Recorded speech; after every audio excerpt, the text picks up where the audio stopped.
Assalamualaikum warahmatullahi wabarakatuh. Ketemu lagi dengan saya Adi Supriyadi. Belajar pajak bareng yuk. Pelajaran kali ini adalah terkait dengan penghindaran pajak berganda atau yang sering kita kenal dengan P3B, atau dalam bahasa asingnya adalah tax treaty.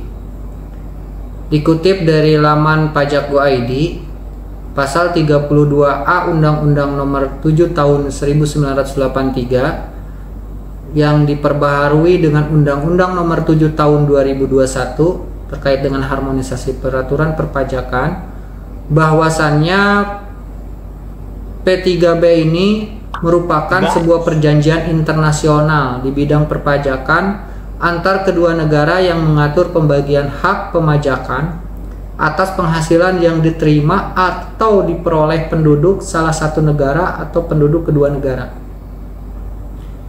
Pajak berganda ini biasanya terjadi karena adanya konflik kepentingan antar satu negara dengan negara lainnya. Misalnya, konflik antara negara domisili dengan negara asal atas suatu jenis penghasilan tertentu. P3B tidak hanya memuat tentang kesepakatan bersama mengenai pajak berganda, melainkan saja pengenaan basis pajak, jurisdiksi pemajakan, serta mekanisme yang dilakukan untuk menghindari pajak berganda. Penerapan tax treaty tentu saja memberikan keuntungan bagi para pengusaha yang menjalankan bisnisnya di luar negeri. 5 tujuan perjanjian penghindaran pajak berganda. Yang pertama, tidak terjadinya pemajakan ganda yang memberatkan iklim dunia usaha. Oh yes. Harapannya dunia usaha bisa mendapatkan kepastian hukum karena membayar pajak hanya dikenakan pada satu kali, yaitu di negara domisili.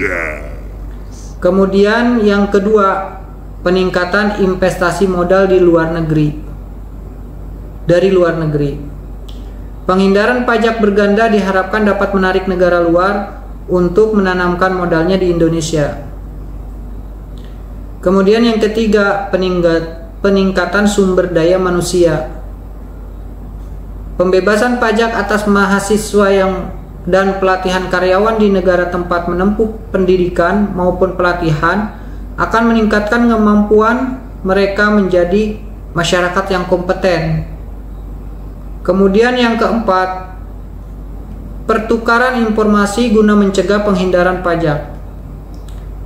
Pertukaran informasi guna mencegah penghindaran pajak ini terkait dengan P3B dapat melaporkan penghasilannya penduduk asing di negara sumber. Jadi negara yang terkait dengan P3B dapat melaporkan penghasilan penduduk asing di negara sumber. Yang kelima, kedudukan yang setara dalam hal pemajakan antar kedua negara. Pemajakan yang sama dan setara antar kedua negara dengan prinsip saling menguntungkan serta tidak memberatkan penduduk asing antar kedua negara dalam menjalankan usahanya. Kemudian ada model P3B. Model P3B ini ada dua. Yang pertama, model OECD atau Organization for Economic Cooperation and Development. Perjanjian model OECD ini disusun dan dikembangkan oleh komite yang dibentuk oleh negara-negara OECD dengan tujuan untuk memecahkan masalah-masalah perpajakan yang dihadapi kumpulan negara tersebut. Kemudian yang kedua, model UN atau The United Nations Model Double Taxation Convention between Developed and Developing Countries. Model UN ini memiliki tujuan tax treaty yang lebih luas, yaitu meningkatkan investasi asing sebagai alat untuk pertumbuhan ekonomi dan sosial dari negara-negara berkembang. Sementara Indonesia memiliki model yang mana? Indonesia memiliki model sendiri, yakni model Indonesia merupakan gabungan dari dua model, yaitu model OECD dan model UN. Demikian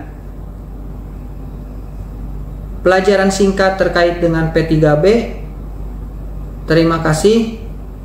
Wassalamualaikum warahmatullahi wabarakatuh. Thank you.